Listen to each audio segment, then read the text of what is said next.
κοιτάτε αδέρφια. Εγώ είμαι ο Αστραπόγιανος. Πλάνταξα μονάχους και υποθύμησα τη συντροφιά σας.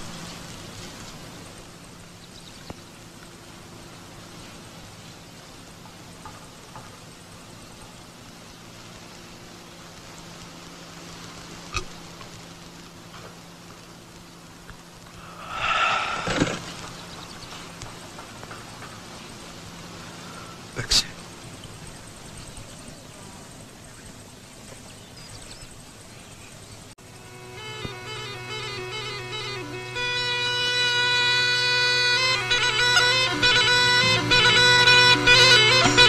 Εσύ λοιπόν είσαι ο αντίπαλος. Το ξέρεις πως το ξεσήκωμα του κόσμου σε επανάσταση τιμωρείται από τον νόμο? Λέγε!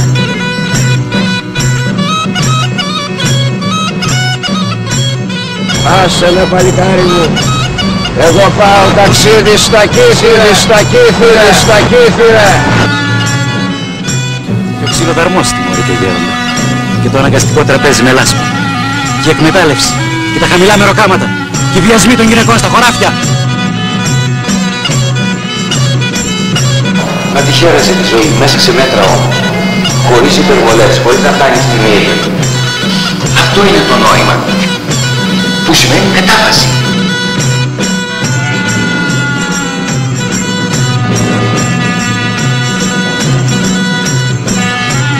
Είναι μακρύς ο δρόμος.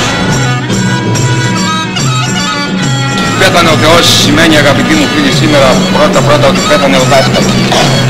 Ποιος μας ακούει εμάς? Πολεμάω κι άλλο για να το ξανά.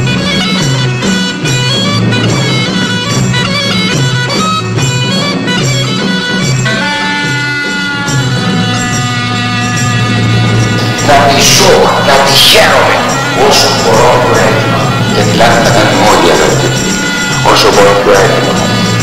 Πιο ηθικά, πιο ενάρετα, πιο όμορφα. Υπάρχει ομορφιά μέσα στην ηθική.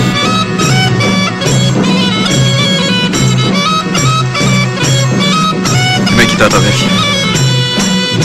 Γιατί έθνη ευτυχισμένα με πεινασμένους λαούς δεν υπάρχουν.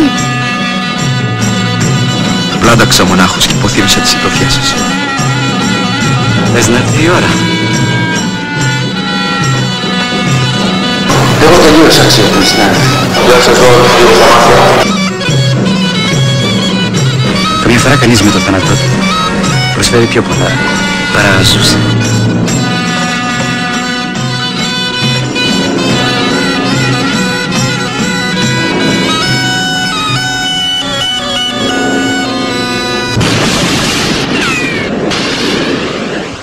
Εγώ είμαι ο